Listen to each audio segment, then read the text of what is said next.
There are a number of ways you could start the show, so which one's the best?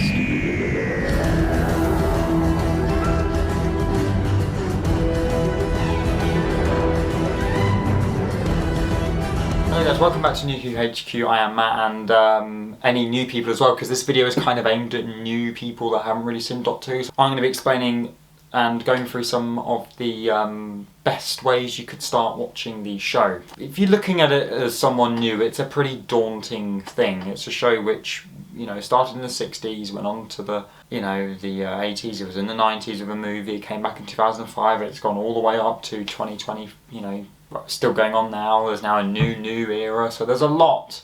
So I'd say there are a number of starting points, or even if you're just kind of looking to get into the show and you just want to see what it's like, then I will give you the best places to start and why. Kind of the obvious one to start is at the very beginning. Not being like ageist or anything, but I imagine if you're around my age or even younger, you probably won't want to be starting that early on because it's black and white. It's very, very different to what we know as television nowadays. That's absolutely does not mean that don't go for it. I have dipped into it, I've not jumped into it, but also actually, it's a lot easier to watch Classic Who now because it's now on iPlayer, it's all in one place, but the first episodes are not available on iPlayer. They're very, very hard to watch for reasons which are quite complicated, but so it's quite hard to watch it, but at the same time it is the very beginning, and that's fair enough if you want to try that. If you want to go into more sort of this is probably the next point I'd go for, is probably Tom Baker, the fourth Doctor, or maybe even John Pertwee's the third Doctor. So you get into sort of 70s, 80s time here where there's colour on the TV and it just feels a bit more like something that might be easier to watch. Because some of the quality on the episodes, it's hard to get through, and I feel like this is more if you want to watch Doctor Who, so you're willing to put in the effort. If you're showing someone it for the first time to try and get them into it, no offence, honestly, no offence to the classic series at the very, very beginning, but I would not show them sort of episodes if you're trying to get them into Doctor Who. If you are trying to get them into Doctor Who, I would recommend, there are two options here. Series 1 of the revived era in 2005. Now honestly, this is probably something that a lot of people do probably go with, normally if you're sort of younger anyway, and then you sort of catch up with Classic when you want to, which is what I did. And you don't really need to know Classic Who to watch New Who, it's pretty much explained, but New Who explores a wide range of different things and it creates loads of new stories, which you do have to sort of start with Series 1.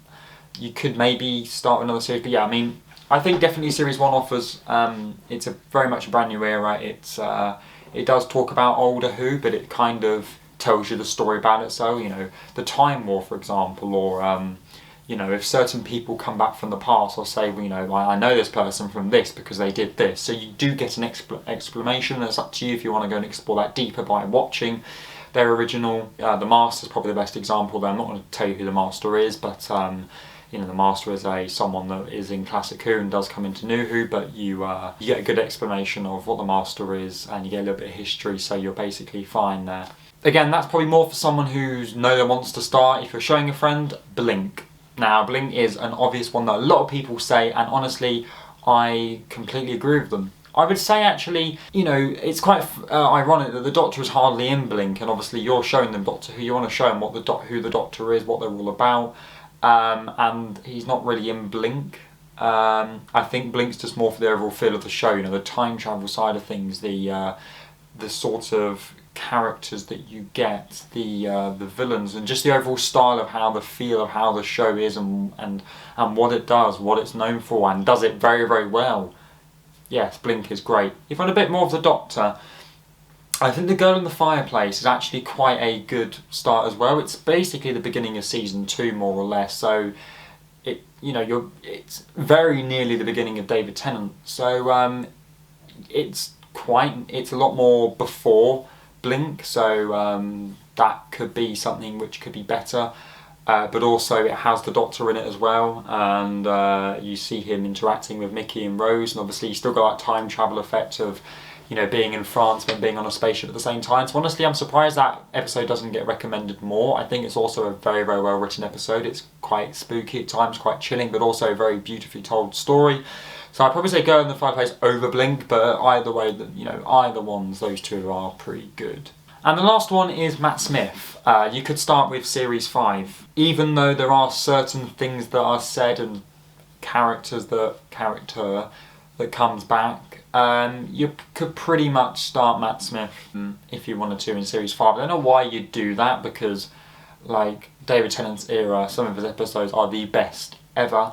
So why you'd skip that, I don't know. But I guess if you're thinking more of like a newer feel, maybe Matt Smith you really like, you could start with him in Series 5, that is obviously possible. But quite honestly, I wouldn't say it with anyone else. I wouldn't do that with Capaldi because it's the same showrunner, so a lot of stuff does run over. Obviously with Smith it's completely new companions, with Capaldi it's not. And actually, you know, things do pop up in Capaldi's era from Smith's compared to Smith and Tennant's, not really. So there are, I wouldn't say it's for every single Doctor, but Matt Smith if you wanted to, but why would you skip Tennant? And obviously Eccleston as well. I think a lot of people that start, even if I say Series 1 now, I think that's Tennant. Christopher Eccleston is the first Doctor from New Who before he got on to David Tennant. He only has one series, and enjoy him because he's very, very good, and he's quite precious that we've only had him for one series, so I appreciate him, absolutely. Definitely need to shout him out, because a lot of people just tend to forget about him. Even people that watch Doctor Who generally don't really care, and I'm like, this guy needs attention, he's very, very important. So there we go. Hopefully you know a bit more now where you want to start, you sort of understand what I'm trying to say to you. I hope I didn't get too technical about the show, because if you don't know what the show is, then you have absolutely no idea. Blink is Series 3, Episode 10, I think. It's sort of the middle to late of Series 3. And Girl in the Fireplace, as I said, is at the beginning. I think it's Episode 3, Episode 4 of Series 2. And all of that is available on BBC iPlayer, as well as Classic Who as well. It's all on there, so you can access it all if you want to. If you're new to the channel, please just subscribe and give this video a like. And I'll see you all very, very soon. Goodbye.